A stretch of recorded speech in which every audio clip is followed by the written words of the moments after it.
Inilah sejarah asal-usul surah Al-Fatihah dan keutamaannya yang jarang umat Islam ketahui.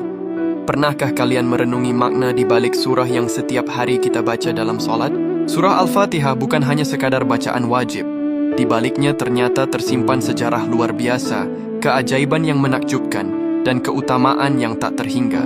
Surah Al-Fatihah yang berarti pembukaan, dahulu diturunkan di Mekkah pada masa awal kenabian.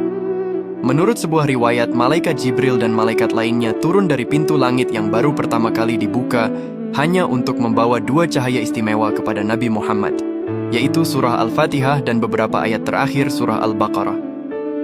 Saking agungnya surah ini, diriwayatkan bahwa iblis sampai menangis ketakutan saat Al-Fatihah diturunkan karena keberkahannya yang luar biasa. Surah Al-Fatihah dikenal juga sebagai ruqyah atau penawar segala penyakit. Dahulu ada kisah seorang sahabat yang berhasil menyembuhkan kepala suku yang sakit hanya dengan membacakan surah Al-Fatihah. Hal ini tentu menjadi bukti keajaibannya. Rasulullah pun membenarkan keampuhan surah Al-Fatihah ini sebagai obat dengan izin Allah. Surah Al-Fatihah adalah ringkasan dari seluruh isi Al-Quran dan kitab-kitab suci sebelumnya. Semua ajaran mulai dari tauhid hingga petunjuk kehidupan terkandung dalam 7 ayatnya.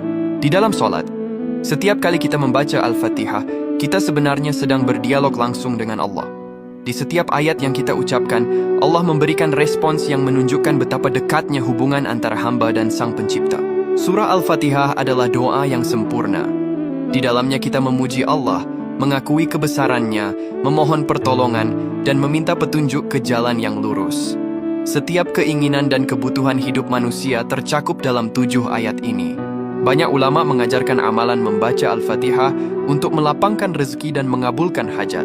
Salah satunya adalah dengan mengamalkannya secara rutin setelah solat wajib. Dengan memahami dan meresapi maknanya, surah Al-Fatihah memiliki kekuatan untuk menghilangkan kesedihan, kegundahan, kegelisahan, dan ketakutan dalam diri kita. Surah Al-Fatihah adalah hadiah istimewa dari Allah bagi umat Islam. Dengan memahami sejarah dan keutamaannya, semoga kita dapat membacanya dengan lebih khusyuk dan meresapi setiap maknanya. Allahumma salli ala Sayyidina Muhammad.